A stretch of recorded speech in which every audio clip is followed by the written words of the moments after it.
കാസർഗോഡ് ലോക്സഭാ മണ്ഡലം BJP. സ്ഥാനാർത്ഥിയായ ML. Ashwini തെരഞ്ഞെടുപ്പ് പ്രചാരണത്തിൻ്റെ തിരക്കിലാണ്. ഓട്ടം വെച്ച് ഓട്ടം ആയിട്ടുണ്ട്. സ്ഥാനാർത്ഥിക്ക് ഇനി കുറച്ച് ദിവസങ്ങൾ മാത്രമാണ് ബാക്കിയുള്ളത്. ഇപ്പോൾ റിപ്പോർട്ടറിനൊപ്പം ചേരുന്നുണ്ട്. ഇനി ചുരുക്കം പറഞ്ഞാൽ കുറച്ച് ദിവസങ്ങൾ, 2 ആഴ്ച മാത്രമാണ് തെരഞ്ഞെടുപ്പിന് വേണ്ടി ബാക്കിയുള്ളത്.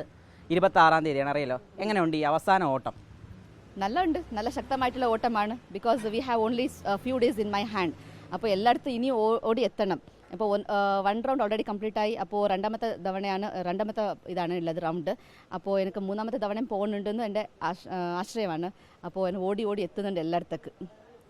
ഓടി എത്തുമ്പോൾ ഇപ്പോൾ ആദ്യ ഘട്ടമല്ല, ഇപ്പോൾ പറഞ്ഞു ഒരു ഘട്ടം പൂർത്തിയാക്കി. അടുത്ത ഘട്ടത്തിലും ആ ആളുകളെ തന്നെ നമ്മൾ വീണ്ടും കാണുന്ന സാഹചര്യം ഉണ്ടല്ലോ. അപ്പോൾ വീണ്ടും കാണുമ്പോൾ ആളുകളുടെ ഒരു പ്രതികരണം എങ്ങനെയാണ് എം.എൽ. അശ്വനി അവർക്ക് മുന്നിലേക്ക് എത്തുമ്പോൾ? അതെ, അവർ പറഞ്ഞു TV-ൽ കണ്ടായിരുന്നു, ഇന്റർവ്യൂവിൽ കണ്ടായിരുന്നു.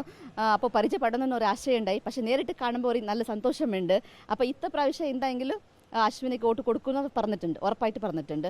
അപ്പോൾ നല്ലതായിട്ടുള്ള പോസിറ്റീവായിട്ടുള്ള വൈബ്സാണ് അവരുടെ അടുത്ത് എനിക്ക് കിട്ടിയിട്ടുള്ളത്. അപ്പോൾ എനിക്ക് നല്ല ഒരു ആശ്വാസമുണ്ട്.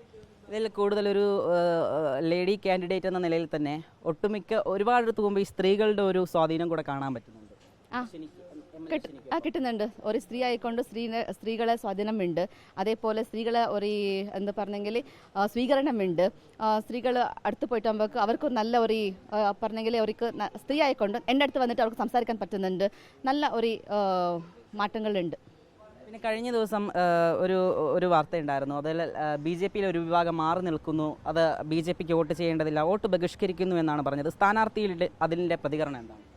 ഞാൻ എൻ്റെ കടമയാണ് ചെയ്യുന്നുള്ളത്. ഞാൻ എല്ലാവരുടെ ഓടി എത്തുകയാണ്, വോട്ട് ചോദിക്കണമെന്ന് എൻ്റെ ഇപ്പോഴത്തെ റെസ്പോൺസിബിലിറ്റി. അപ്പോൾ ഞാൻ എല്ലാവരുടെ പോവും, വോട്ട് ചോദിക്കും.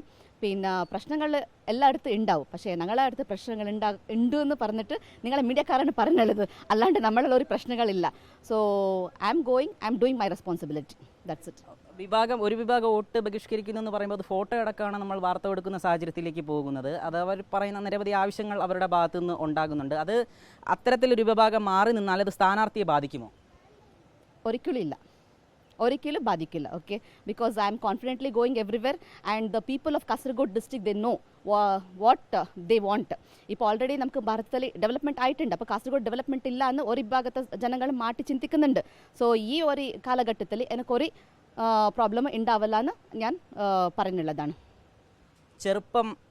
ചെറുപ്പമാണ്. അപ്പോൾ ആ ചെറുപ്പം വച്ച് വോട്ട് പിടിക്കാനുള്ള ഒരു ശ്രമം ഉണ്ടാകുന്നില്ല? അതന്നെ ചെറുപ്പക്കാരോട്, അപ്പൊ അതായത് കന്നി വോട്ടർമാർ, അതാണ് ഞാൻ ഉദ്ദേശിച്ചത്. ഓക്കെ, ഞാൻ യൂത്ത് അല്ലേ ഉദ്ദേശിച്ചത്. I am going near the youths. College സ്ഥാനാർത്ഥികളിൽ ഇപ്പോൾ സ്വാഭാവികമായിട്ടും നമ്മൾ ജനങ്ങളുടെ അടുത്ത് പോകുമ്പോൾ അവർ പറയുന്ന കാര്യം, മറ്റ് 2 സ്ഥാനാർത്ഥികൾ വെച്ച് നോക്കുമ്പോൾ എം.എൽ. അശ്വനി അല്പം പ്രായക്കുറവാണ്, നമുക്ക് വോട്ട് ചെയ്തേക്കാം എന്നൊക്കെ അവർ പറയുന്നുണ്ട്. അതുകൊണ്ടാണ് ചോദിക്കുന്നത്. അതന്നെ, ബിക്കോസ് യൂത്തിനെ കാണുമ്പോൾ യൂത്ത് കുറേ ഇഷ്ടം ഇതല്ലേ. അപ്പോൾ അവർ ഒരു യൂത്ത് ആയിട്ടുള്ള ഞാൻ അങ്ങോട്ട് പോയിട്ടാകുമ്പോൾ അവർ ഒരു നല്ലതായ റെസ്പോൺസ് ഉണ്ട്. പിന്നെ ഒരു എനർജറ്റിക് കാണിക്കുന്നുണ്ട്, നല്ല ബൂസ്റ്റ് ആയിട്ടുള്ള എനിക്ക് സപ്പോർട്ട് തന്നിട്ടുണ്ട്. So they will support me. കഴിഞ്ഞ ദിവസം നിങ്ങളുടെ ഒരു പൊതുസമ്മേളനത്തിൽ പറഞ്ഞതാണ്, പിന്നോക്കം നിൽക്കുന്ന ജില്ലയാണ് കാസർഗോഡ്. അതുകൊണ്ട് തന്നെ അതിന് വേണ്ടിയിട്ട്, അങ്ങനെ പിന്നോക്കം നിൽക്കുന്ന ഒരു ജില്ലയാണ് എങ്കിൽ എം.എൽ. അശ്വനി MP ആയിട്ട് മാറുകയാണ് എങ്കിൽ കാസർഗോഡിന് കൊടുക്കുന്ന ആദ്യ ഒരു വികസനം, അല്ല എങ്കിൽ അവർക്ക് ജനങ്ങൾക്ക് കൊടുക്കുന്ന ഏറ്റവും വലിയൊരു സർപ്രൈസ് എന്തായിരിക്കും? മൾട്ടി സ്പെഷ്യാലിറ്റി ഹോസ്പിറ്റലാണ്, അതേപോലെ കോളേജസ് ആണ്, ഹാർബറിൻ്റെ പ്രശ്നമുണ്ട്. അപ്പോൾ ആദ്യമായിട്ട് കൊണ്ടുവരുന്നതായെങ്കിൽ ഞാൻ മൾട്ടി സ്പെഷ്യാലിറ്റി ഹോസ്പിറ്റലാണ്. ബിക്കോസ് ഇതിൻ്റെ വേണ്ടിയിട്ട് ഞാൻ വെറുതെ പറയുന്നതല്ല, ഞാൻ ചിലയിടത്ത് പോയിട്ട് സ്ഥലങ്ങളെ അന്വേഷിച്ചിട്ടുണ്ട്, ഡോക്യുമെൻ്റ് എടുത്തിട്ടുണ്ട്, നമുക്ക് എന്ത് ചെയ്യണം നെക്സ്റ്റ്. സോ അത് കാലങ്ങളിൽ നമ്മൾ ചെയ്ത് കൊടുക്കും. ഏതായാലും ഉറപ്പുകളാണ് എം.എൽ. അശ്വനി നൽകുന്നത്. കാസർഗോഡ് ലോക്സഭാ മണ്ഡലത്തിൽ വോട്ട് ചെയ്യാൻ പോകുന്ന എല്ലാ വോട്ടർമാർക്കും നൽകുന്നത്.